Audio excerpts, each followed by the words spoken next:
Hello everybody, what is up? My name is Zero Solstice, and welcome to the final boss on the final run for something very special and near and dear to my heart that you will eventually see in this video. I'm not going to spoil it just yet, but what I am doing here is another one of the little status updates. I did a video, I want to say it was a week and a half ago, maybe? Or it might have been 2 weeks ago. Kind of lost track on it. But I put up a video a short while ago on the topic of Mystic Clovers and how I just completely beat the shit out of all of my 77 Mystic Clovers. And that was all fine and dandy. And I figured I would put up a second update video, just rolling out the progress that I am making in this whole little track of mine towards obtaining a legendary. And it is not just any legendary, but it is perhaps the single most gruesome legendary you can actually acquire in the game of Guild Wars 2.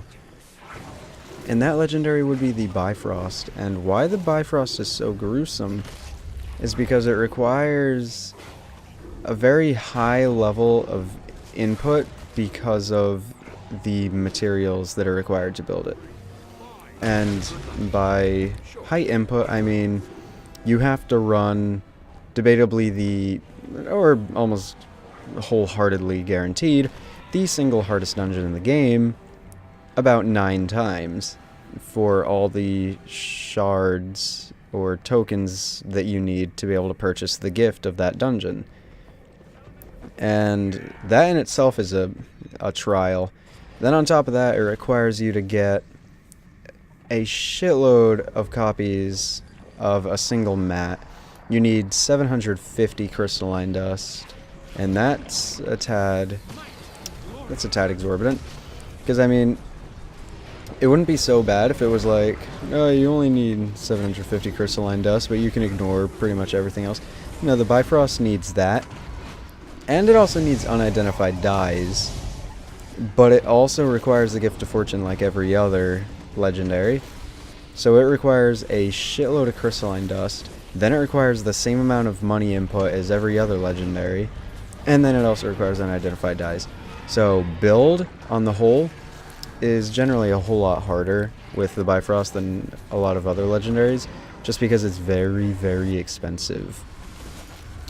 The only legendary that relates to it in sheer price that I can think of off the top of my head would probably be Bolt, and that's because charged lodestones are, I believe they are currently the single most expensive lodestone on the market, and they are quite expensive.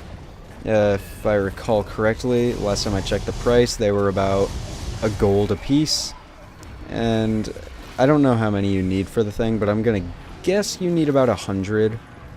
So right then and there, that's basically a second set of icy runestones for your legendary, and that's very expensive. That's not fun. It's not easy, but you know, things happen. Oh, and for the Bifrost, just to bring it all home, it also requires you to purchase the single most expensive precursor on the market, and that would be the Legend. And the Legend is, just for price relation, currently Dusk and Dawn, pretty much the most commonly seen and known precursors, which are also 2 of the most expensive. I believe they are respectively the 2nd and 3rd most expensive, though I could be wrong. And those are currently sitting at about 590 gold-ish for Dawn, and something like 680 for Dusk. And the Legend is sitting at about 820. So, I mean, for double the price of the Legend, I could just straight up buy the Bifrost. And that's kind of disheartening. So, I'm really hoping that eventually everything follows through correctly with the whole precursor crafting thing. And as you just witnessed, that was my 500th shard of Zaitan. So that means that I can leave this dungeon.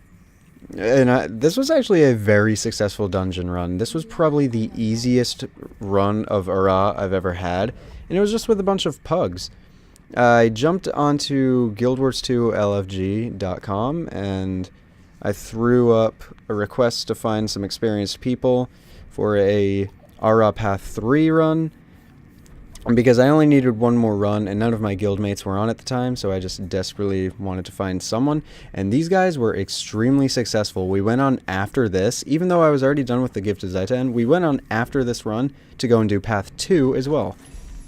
And that one was almost just as smooth, so a whole lot of props to Guild Wars 2 LFG and the players that use it, because that was really awesome. And now without further ado, we jump on into the store and we finish this fucking piece of shit. I'm so glad it is done with, because now I can actually enjoy the dungeon for what it is. Either way, the video is coming to a close with the fact that I just purchased my babe. So, my name is Zero Solstice. I hope you enjoyed this little video showing the progress. More will definitely be coming, and as always, have a wonderful day.